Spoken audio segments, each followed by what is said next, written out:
Le téléspectateur de Congo Millennium, bonjour et bienvenue dans ce nouveau numéro spécial Ntesa.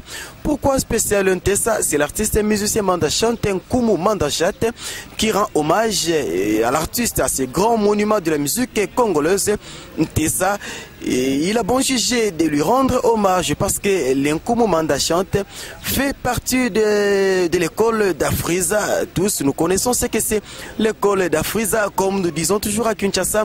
Yangonde école Yabayembi, Bakolo Rumba, Bakolo Mindule. Suivons ce que nous présente l'artiste et musicien Mandachante et nous allons nous raconter juste après ces petits extraits de la répétition.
Congo Millennium, bonjour et bienvenue dans votre nouveau numéro d'analyse musicale. Aujourd'hui dans l'analyse musicale, nous allons vous parler du spécial Ntesa d'Alias.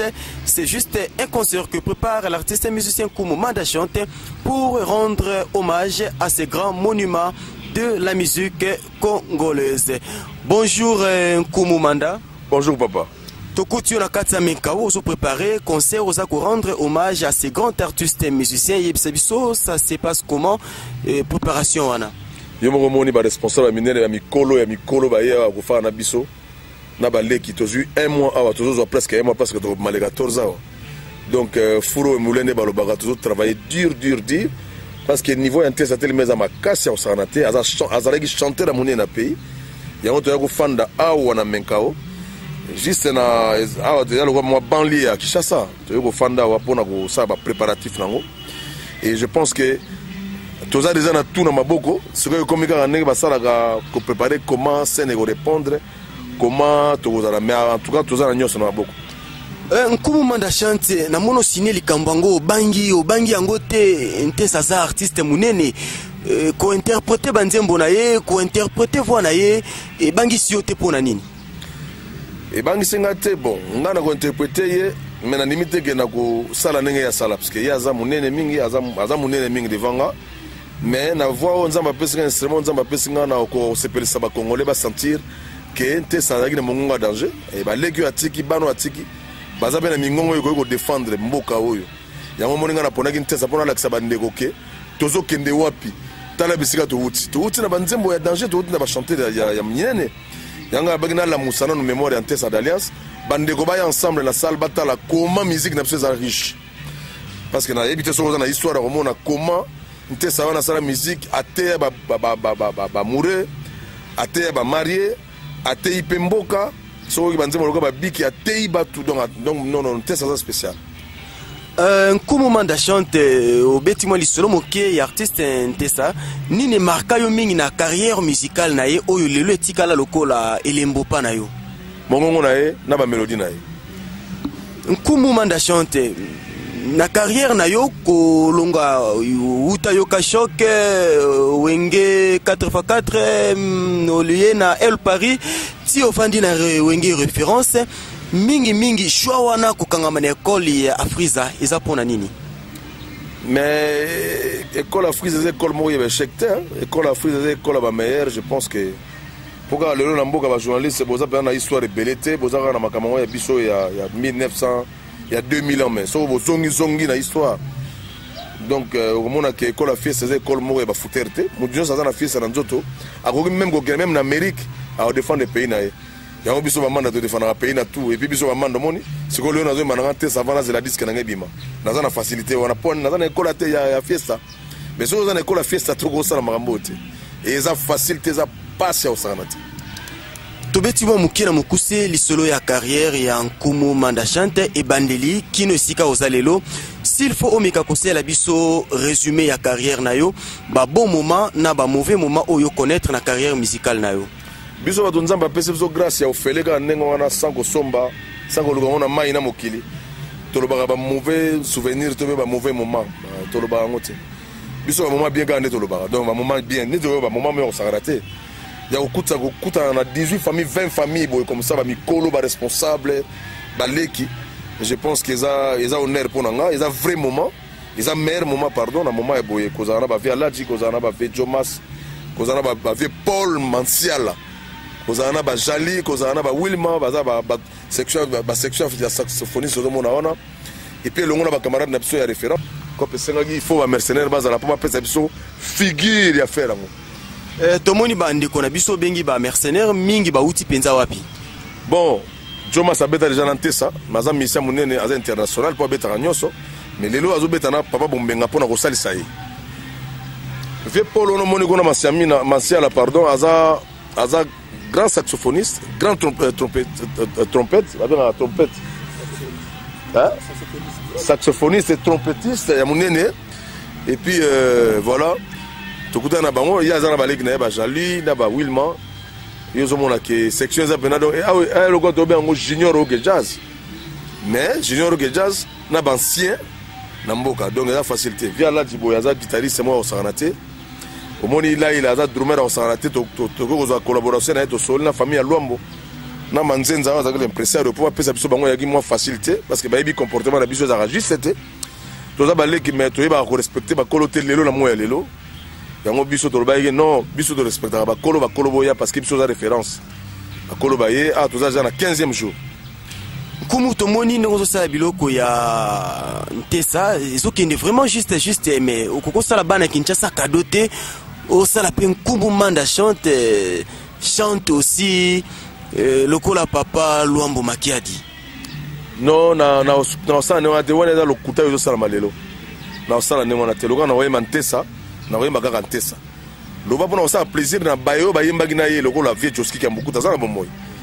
Na osala nzembo na moko SKS bato ba yebi titre na ba yebi comme bonus et puis na osala et endroit eza nzembo ya vie utamai yebi utamai quand même oui bien c'est quoi ça asana poto donc na osala et endroit pour na utamai pour na bonus mais sinon jour na nengo na ko kantate na ko yemba telo ko na ngata ya mukebo jamais na osala honneur na ola musa mémoire mutu moko oyo mboka engaka sa lokola ngai mwana ngai leki ngai camarade ngai papa na la musi mémoire na epo na koyebisa bandeko nyonso baosa misa musique ke esika touti cher mais esika tokende moins cher tokende kokoma moins cher parce que musique yango oyo bango basalaki yango wana musique ya Congo soki tolobi technologie mati na bapareil mais na mingongo te na batexte je suis désolé yango tozosala effort biso journée le 14 eza lokola journée moko ya délivrance ya musique ya Congo lisusu pour mise moko ta ko Malibanda copier Abidjan Cameroun Niger ba Côte d'Ivoire banini mise moko de linga sa sous wana comment Congolais ko bina poupée décaler ningo na kotika nzoto poler les Congolais non Congolais ko ta na démarche wana te yango tozo lela na bandeko ba bima Libanda to limbisi bango bazonga à partir le 14 décembre oyo ba ya ebele ba ya kokuta comment musique ya Congo nzoka neza na ngoka makasi. Nkumu to profiter pe na likambango ndenge to beti lisula ya musique congolaise ba papa Ntesa tongo ba betaki musique technologie zalaki likolo makasi te mais bazalaki na ba œuvre bazalaki na makambo mingi ya malamu mais biso tozo vivre évolution tozo vivre technologie et c'est comme si tozo zindana technologie ensemble ni neza cause na makasi. Mais mon frère apparemment biloko ba technologie eza biloko mo lo ba faiblard hein? Parce que mon bato bazo travailler te bato ayebika ke bako bongsele loko mo na studio ba droite ba sali en ligne muta lelo comme muto ze mana demi ton technologie comme ça on a normal mais na lelo na scène bato bazo kokate pour technologie ene ko boma mais par contre ba vie na biso yo ba on ça ba répétition et comme na studio ba beti live biso le tout ko ramonter tant que na orchestre ne ko beta live mala mo ba sali donc ça passe c'est pour ça la technologie ngani ko ta la musique te pour guitare beta ka souté ba partition za rasute ngai na ebité biso ndelo to suka na wengena makaba lelo ba guitariste ba osa biso ba partition te mais ba kulutu na biso ba na partition ba beta musique ya partition mais le za vai surtout biso wenge na quartier latin to yena makamoko penza donc nazo comprendre ngote biso wenge OK na quartier latin muté yena makambo ya kolongola mwa ba norme or nete vient na ngarambo avie moko on a boka ba fleur belé ama ele mingi mais pourquoi kozonga raté yango lelo bango beta musique ya wenge ya kala musique ya quartier la terre ya kala na kota na ba polémique ebelete ya ba vivre na ba musu mais tout ça tout au droitier tozonga. Nous avons l'impression qu'un Nkumu Manda zobo ya mingi musique ya programmation na boye musique ya programmation te musique moko cherté pour ça ordinateur et sali on est sali nyoso yo sali et puis qu'est-ce qu'on a live ils a moins cher trop ils a moins de valeur ils a makam ebele mais courage ebele na artiste na kata Congo pour misale yali ba voix yali surtout bato bazo mona ba na moi lumière les bosso déjà ba ça le fort ba bomela so musique te musique e kufi mingi bande ko be bazo ba orto na succès le to beta international mozo beta international mais na kata mboka na yo faut talat ngana zo Ntesa lelo est-ce que to yemba yo OK to yemba yo te parce que yo musique na ozo yemba no ba bêtise ba belé ni to ko sala poto sauver musique ya Congo na kata libulu bien que c'est amitié mutu na kata libulu bah atie mutu ta tie makolo na libulu lokola mutu za sauver to ça le fort to bon ça ba texte na biso pona ko aider jeunesse pona ko aider ba parents parce que vrai parents na nimita ko yo ka ba biloko to yo ka lelo pendant non et puis à tout le big clip il fait ça la nenge to mo libanda mais biso za libanda ta est-ce que congolais finance fatigue quand to polele bon démarche on a ça que fort to ça le fort et super place mais technologie et côté na musique té vrai musicien ayemba na technologie té vrai musicien ayemba kataza kasser au sentir kazo yemba vrai guitariste abeta toujours avec partition na mélodie et ça té lelo mais to souvent parce que on a le temps to souvent comme toujours comme toujours la délivrance avec droit d'auteur na biso ndenge eza ya kobonga leo na mboka oyo baobenga Sokoda to sauver. Avant de mettre l'isolo ya Sokoda pesa moko parmi masolo toko chitele to betina l'isolo ya je suis Nkumu, je suis toko mina niveau nini. Je suis à disque c'est Sili to ngato ça générique pour générique fait à la ajour. Générique ezakelo ba sala lelo lobby wana epimi. Mais so générique au salon une année passée ego za plasté. Or biso dans ce episode na ngo serumba ya on a profiter na bakulu tout ça na bango tout ça les formes tout ça la générique moko oyo batunyo sport bina. Donc générique tout ça la jour je pense que tout comme le 25 décembre tout ça générique na biso na aide pe ya bakulu tout na biso na bango ensemble na référence pour tout pesa en marque. Je suis à combien de titres? Je suis à 12 titres, 11 titres à Goyemba. Générique à 12e titre au Tosa orchestre Maider to comment on a comme orchestre. To comment on a comme mandat na bakulu na biso na ba camarade mususu na générique a check comme on a donc to celle 12 chansons. 11 la salle featuring na Papa Wemba, na grand-père Bozi Boza na Nzema Moko. La salle featuring na Delvis El Salsero à Paris, à Betara Barisme à Kiba. Oui, mais Nzema Papika qui la foudre. La salle générique na mon taboulé comme on a Peggy Tabou. Et orchestre tu as mis 3 chansons, na ba chanteur na biso ba Clara, ba Dikoko et les autres.